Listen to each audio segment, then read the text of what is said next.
کہ ہم اپنی آئینی حدود کو بخوبی جانتے ہیں اور دوسروں سے بھی آئین کی پاسداری کو مقدم رکھنے کی توقع رکھتے ہیں۔ تو یہ جو انہوں نے بات کی ہے کہ آئینی حدود، ہم تو ہمیشہ کہتے ہیں کہ ہر ادارہ اگر اپنی آئینی حدود میں رہ کے اپنے فرائض انجام دے تو پاکستان میں کوئی مسائل پیدا نہیں ہوتے۔ بسم اللہ الرحمن الرحیم، میں ہوں طارق سمیر، ڈیلی ممتاز ڈیجیٹل کے ساتھ۔ ناظرین، سوشل میڈیا میں جو کچھ ہو رہا ہے، پروپیگنڈے بھی ہوتے ہیں، تجزیے بھی ہوتے ہیں، باتیں بھی ہوتی ہیں۔ اب ایک نیا قانون لایا جا رہا ہے سوشل میڈیا پہ پروپیگنڈے کے توڑ کے لیے۔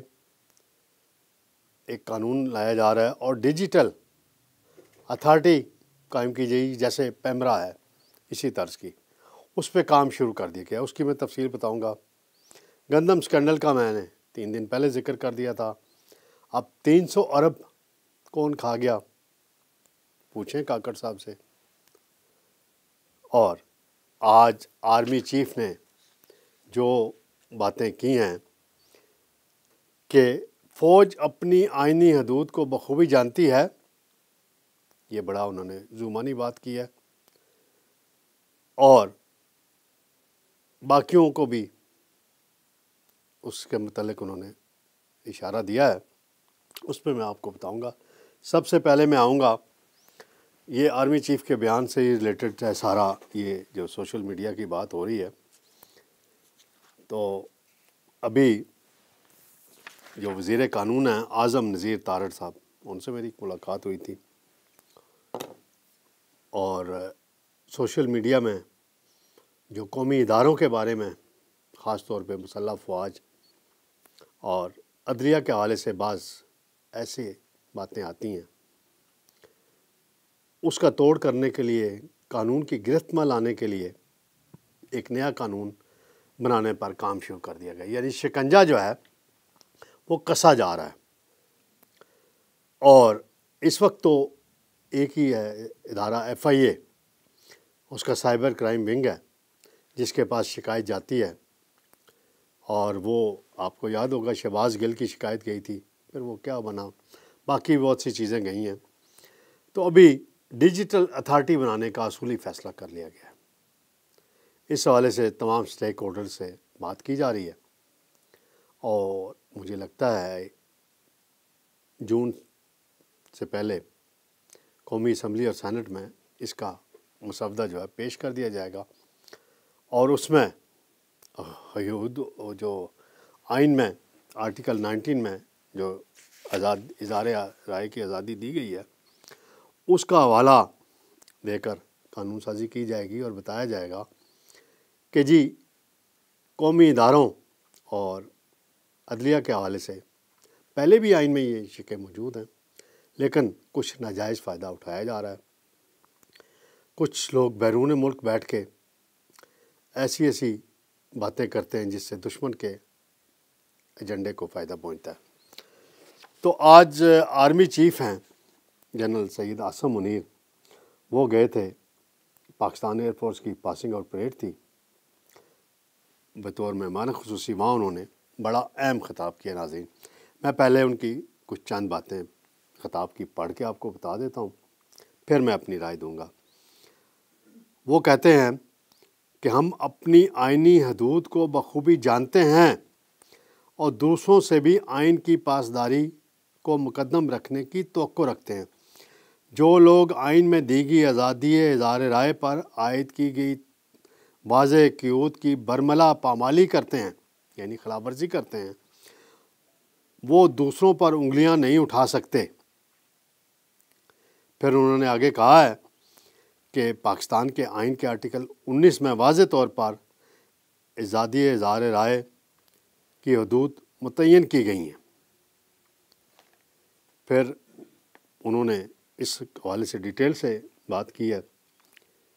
پھر انڈیا کے حوالے سے بھی انہوں نے بات کیا، مقبوضہ کشمیر کے حالات پہ بات کی ہے، اور جو فضائیہ کی کامیابی ہوئی تھی 2019 میں، بہادر پائلٹس نے جو کارنامہ سر انجام دیا تھا، اس کا حوالہ دیا ہے۔ غزہ میں جو مظالم ہو رہے ہیں اس کا بھی آرمی چیف صاحب نے ذکر کیا ہے۔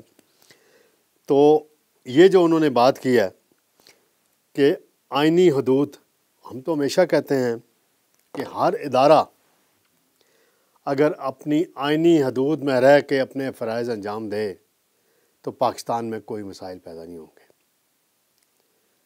آئین میں لکھا ہوا ہے کہ پارلیمنٹ سپریم ادارہ ہے، لیکن پارلیمنٹ کی عزت و احترام جو کی جاتی ہے، جو کی جاتی رہی ہے ماضی میں، وہ سب کے سامنے ہے۔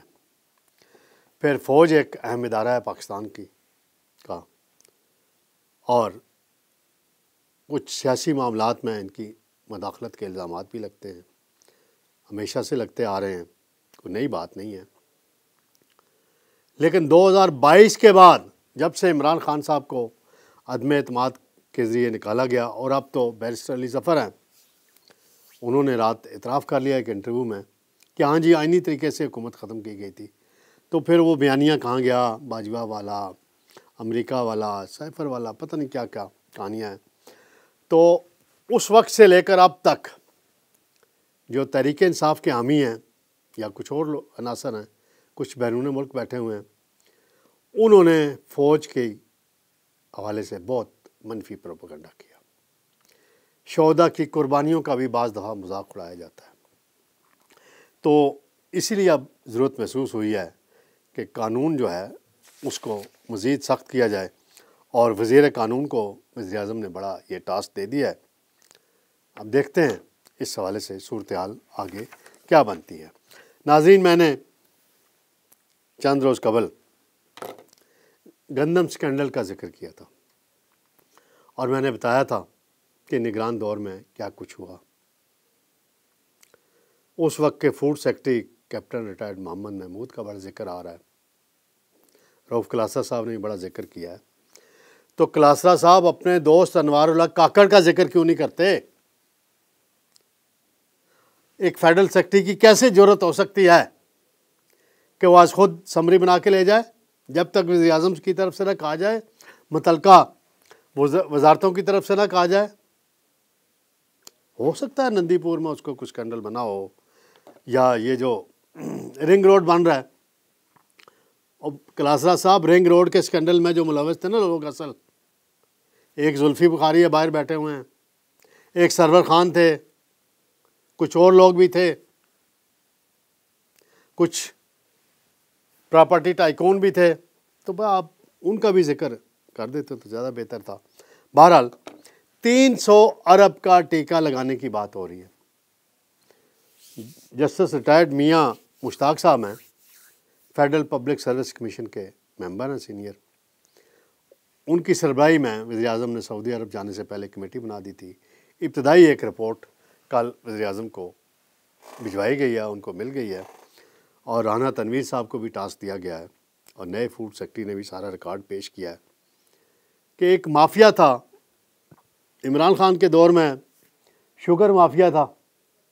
جہانگیر ترین صاحب کا بھی بڑا ذکر آتا تھا، خان صاحب خود کہتے ہوتے تھے، اور چینی کی پرائسز کہاں پہنچائی گئی تھی۔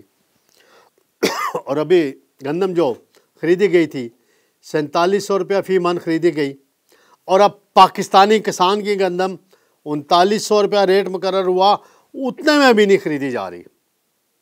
میں نے تو مریم نواز صاحبہ کو بھی کہا تھا کہ میدان میں نکلیں، اسپتالوں سے باہر نکلیں، کسان کے پاس جائیں۔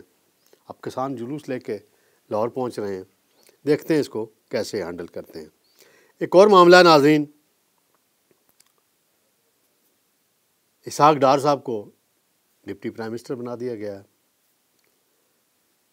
اور میں نے پہلے ہی کہا تھا کہ آئین میں کوئی گنجائش نہیں اس عہدے کی، بہرحال وزیر اعظم کا اختیار ہے۔ تو میں نے اپنے ایک پروگرام میں 2 ہفتے پہلے یہ بتا دیا تھا کہ انوار اللہ کاکڑ یہ کوشش کر رہے ہیں، دباؤ ڈلوا رہے ہیں، پیغام رسانی کر رہے ہیں وزیر اعظم پہ کے لیے کہ جی انہیں ڈپٹی پرائم منسٹر یا سینئر وزیر بنا دیا جائے، تو نون لیگ نے انکار کر دیا۔ اب ارشاد بھٹی صاحب ہوں، کچھ اور لوگ ہیں، وہ کہہ رہے ہیں جی محسن نقوی کا بھی پیغام آیا ہوگا کہ اس کو بنا دیں، تو اس توڑ کے لیے اسحاق ڈار کو بنایا گیا۔